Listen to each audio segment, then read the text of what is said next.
Create a Windows backup for Windows 10 and Windows 11. Click on your search bar and type Control Panel. Click on the Control Panel to open.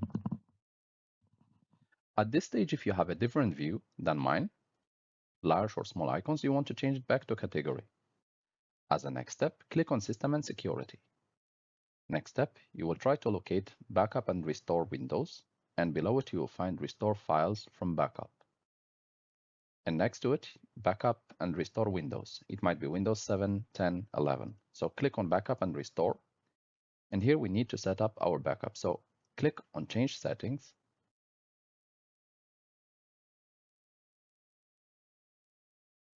And wait until this process finishes. It usually takes up to 1 minute as a maximum time.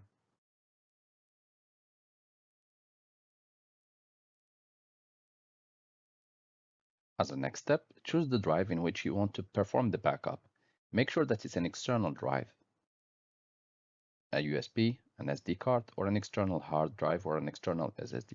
As a next step, once you have selected, click Next.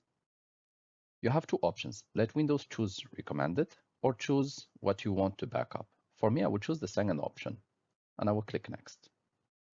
Here you can decide which files you would like to back up. You can back up your data, and if there are several users of your computer, then you can also back up their data. And by clicking on the arrow, you can decide what kind of documents or data you want to back up. The same applies to the extra users.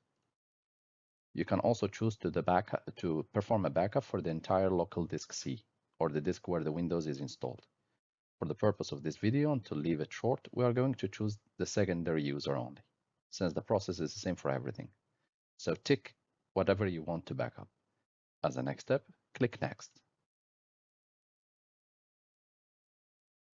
The backup will begin, and it will take few minutes, up to few hours based on how big is your hard disk. If you have 1 tera, 2 tera of data, then it will take longer time, and also what is the speed of your computer. You can always view details to see the progression. I will just pause the video here, and once it's finished, we will take back, and I will show you how the final results looks like. So once the process has been completed, you can just click Close as it says finished.